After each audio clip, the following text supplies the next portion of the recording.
आलादा हादोर बड'लेण्डखौ दाबिनानै लोगोसे विदर्भ रायजो कुकिलेण्ड आरो गरखालेण्ड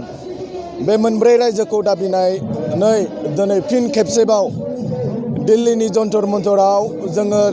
3 घन्टानि बे धरना प्रग्रामखौ लादों आरो बे धरना प्रग्रामनि गेजेरजों दिनै जोङो फिन खेबसेबाव भारत सरकारनिसिम जोङो मिन्थिहोनो सानबावदों जे बर'फोरनि जे दाबि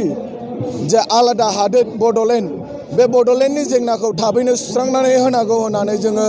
बे दिल्लीनि जन्तर मन्तराव दिनै जोङो फिन खेबसेबाव जोंनि रायजो राजाखौ लानानै बड'लेण्ड हास्थायग्रा रायजो राजाखौ लानानै जोङो जोंनि मुभमेन्ट ग्रुपनिफ्राय दिनै फिन खेबसेबाव भारत सरकारखौ जोङो फोरमायहरनो सानदों। भारत सरकारखौ जोङो खावलायनो सानदों जे जोंनि जे बड'लेण्ड दाबि बे बड'लेण्ड दाबिखौ बिथांमोना थाबैनो सुस्रांनानै होनांगौ जाहाथे फैबाय थानाय समाव बे बड'लेण्ड जेंनाया सुस्रांजानायनि गेजेरजों जोंनि जे गोग्लैसोनाय ओनसोल जोङो बेवहाय गोबां जौगाथायनि खामानिखौ मावनो हायो। दिनै जोङो UPPLनि जानानै जोङो दिनै बे सोमावसारनाय हाबाफारियाव जोङो बाहागो लादों खिन्थु दुखुनांथाव दिनै गोबां बर'नि माखासे राजखान्थि हान्जाफ्रा दिनै जोंनि बे बड'लेण्ड मुभमेन्ट बा बड'लेण्ड डिमान्डखौ दिनै सापर्ट खालामाखै बा बिथांमोननि दैदेनगिरि बिथांमोना दिनै फैनानै जोंजों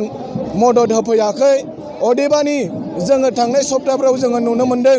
जे माखासे राजखान्थि दोलोनि दैदेनगिरि बिथांमोना टिप्रालेन्ड बिनायाव बिथांमोना हेफाजाब होदों, ST बिनायाव बिथांमोना हेफाजाब होदों खिन्थु जोङो जोबोद दुखु मोन्दों दिनै जोंनि माखासे गेदेमा सुबुंफ्रा जाय बिथांमोना दिनै गिदिर गिदिर बिबानाव दङ, MP जानानै दङ, EMGM जानानै दङ, बिथांमोना जोंनि जे मोन्थाय बड'लेण्डखौ दाबिनायाव बिथांमोना दिनै जोंनो मदद खालामफैयाखै। बिनिखायनो जोङो दुखु फोरमायदों, जोङो हास्थायदोंमोन, जोङो लुबैदोंमोन जे बिथांमोनाबो जाहाथे फैनानै जोंनि बे धरना प्रग्रामाव बाहागो लायो आरो जोंनि जे लुबैनाय जोंनि जे हास्थायनाय बड'लेण्ड बै बड'लेण्ड बिनायाव बिथांमोनाबो मदद होफैयो जोङो बेखौ हास्थायदोंमोन। आरो बे धरनानि गेजेरजों जोङो दिनै फिन खेबसेबाव बर'नि जेसेबांनाखि गौथुमफोर दङ, संगठनफोर दङ, राजखान्थि हान्जाफोर दङ, जोङो खावलायनो हास्थायदों जे जोङो जेखि राजनिति खालामा मानो नैबे बड'लेण्ड दाबिखौ लानानै जाहाथे रावबो राजनिति खालामा, बड'लेण्ड दाबिनायाव जाहाथे बयबो बाहागो लायो आरो जोंनि बे बड'लेण्डनि जे जेंना बे बड'लेण्डनि जेंनाया थाबैनो सुस्रांजायो आरो भारत सरकारा जाहाथे थाबैनो जोंनि बे दाबिखौ मानिनानै जोंनो सेपारेट स्टेट बड'लेण्डखौ दाफुंनानै होयो। दा खौसेथिनि बेलायाव जोङो बेखौनो बुंनो हास्थायदों जेखि राजनिति हान्जायाव थाया मानो, जेखि संगठनफ्राव आफादफ्राव थाया मानो, जोंनि लुबैनाया बेनोल' जे बड'लेण्ड दाबिनायनि बेलायाव